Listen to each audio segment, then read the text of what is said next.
One of the things that you hear a lot in this journey of photography is going to be that you should get a fixed lens and see what it does. This whole concept of one camera, one lens, and that's it. I think it's good advice. I give it myself to my students and members in the Raw Society, but it's tricky, and we're going to talk about that today. Getting used to one particular lens, focal length, I think it's very beneficial in general. You get faster composing in the streets. You react also faster to situations. For example, you are going to foresee what's going to get in the frame or not before even you get the camera to the face. All of that makes you more efficient. But there is a trap in that statement, and we all fall in the trap at the moment of the choice of the lens.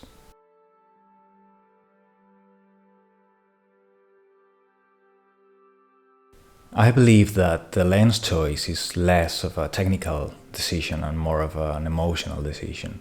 Usually what happens is that you identify a photographer that you like, that you admire, because of his use of composition, lines, color combination, or all together, and then you find out what kind of lens he uses. But in this research, usually what happens is that we stop there. We find out what kind of lens they use, and we stop. And we never think about why they chose that particular focal length. We get fixated, if you like, with a specific thing, and we don't think about our own personality, our own emotional way of seeing the world. That's why I think that the emotional part, what the viewer is going to see in the pictures through your lens choice, for example, is going to be way more important than which one is itself. Also, what I find important is that if you want to be a great photographer, if you want to be a complete photographer, you have to avoid dogmas like this one, choosing just one lens and one camera. I think it's, as I said, beneficial to use most of the time one focal lens because all of the reasons we have been talking about. But when I go on assignment or I have a project to do, even though I'm going to use probably a 35, 80 or 90% of the time, there is this other part, this other 20, 10% that I'm going to use a 50 because I like how it looks for portraits, for example, or sometimes I'm thinking in sequences and I need certain rhythms, so I have to abstract myself with some details or stuff like that. The point here is that your overall language maybe is going to be through one particular lens, but it's important when you control that, you explore other things, other lenses. Maybe it's going to be like my case, that one it's closer to the other. 35 and 50 are not super different. There's people that uses 28 and 50 or 28 and an 85, for example, and they can mix it together very well. I prefer coherence. One of the reasons that I use these two in particular is because it's hard to say which one is one, right? But in any case, to develop a rich language in photography, you need to use more than one tool usually. Let's talk about the 50, for example. It's a well-known standard lens used by many legendary photographers, and it's for a good reason. Everything in a 50 looks natural and proportionate, which is a good thing if you like that kind of style, right? Also, you are telling to the viewer, if you use the 50, that you have those extra couple of meters, that you are an observer, that you are close to what's going on, to the action, but you are not involved.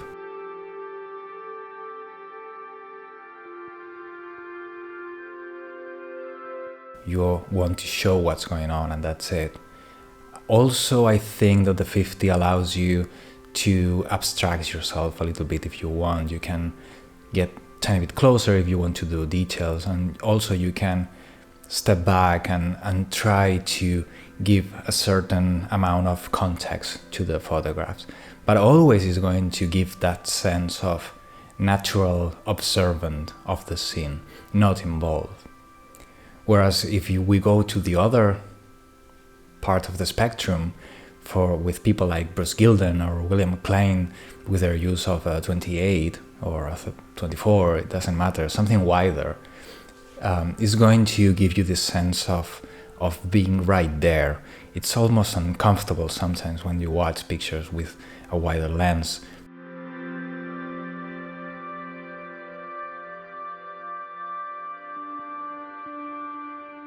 There's a little bit of distortion.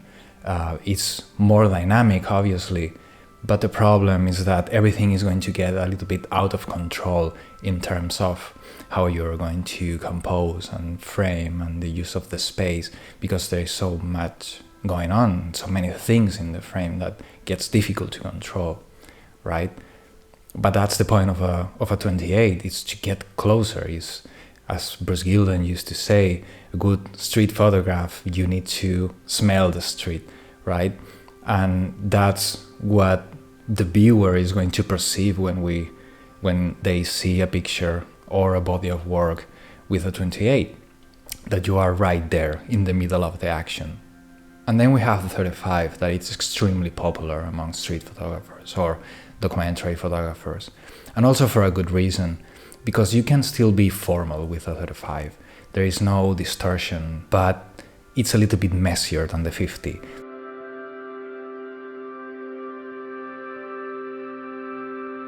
You start to have enough room to make stuff with the backgrounds and layers and things like that, but it's not out of hand like with a 28. It's a little bit of both. With a 35, you can get closer and almost do an environmental portrait if you want, or you can step back and have full context of the scene and layered and have those dynamics that you have with the 28 as well. So you are kind of in between. But the whole point of this video and this conversation that we're having about choosing a lens is that you have to know what kind of personality you have. Because as I said, are you one of those photographers that wants the viewer to smell the street? Are you going to be in the middle of the action? You're going to engage with the subjects? You want your viewers to engage with the subjects? Or you are more of an observant? You go around the streets dancing like Cartier-Bresson without being noticed and with a certain distance. Besides the aesthetic that you're going to get, I think that if you want to develop your own voice as a photographer, you have to think about it for a moment. Because as I said, maybe you enjoy looking at pictures of Alex Webb with those super complex compositions and layered photographs and all of that, but maybe it's not who you are as a photographer, and you can get frustrated with that. It's very much possible that you have another kind of voice, another kind of personality, and when you find that, and you can find it, it's probably already in your pictures, the photographer that you will be in the future, you will see that you can include certain things, certain complexities, if you like, certain nuances that are going to talk about you as an author, which is way more important than try to do what other people does with their equipment or their style or their approach to the streets and their way of seeing. Because at the end, no one can teach you how to see. You have to find out that by yourself. And doing an introspection on who are you as an author, what you want to say, is going to make you more efficient choosing a lens, for example. Therefore, you are going to pick the right one, and with the right one, you will develop this language that's going to be personal to you. Are you a 35, a 50, a 28? Have you been frustrated choosing the wrong lens sometimes? I think it happens to everyone. Let me know in the comments if you want. I want to say that there is no right or wrong here. You can do brilliant work with a 50, you can do brilliant work with a 28, or you can do brilliant work with a 35. The point here is to choose the right thing for you. right? Because the choosing of the lens is going to affect how you compose, for example, because of the properties of the lens. We have established that if you are a photographer that prefers to have a certain distance, maybe the 50 is going to be the right fit. But with the 50, it's going to be complicated to layer very hardcore the picture if you want. Or if you want to be subtle, you want to be a little bit more abstract. With a 28, it's going to be complicated to do because there is going to be probably too many things in the frame to control and to be sophisticated with that. That doesn't mean that you cannot do it. I think it's possible, everything here. But knowing what you can do with each lens and who you are and what you want to say to the viewer or how you want to say it to your audience, it's also very important, because at the end what we want to do is to develop our own language, our own way of seeing, our own stories.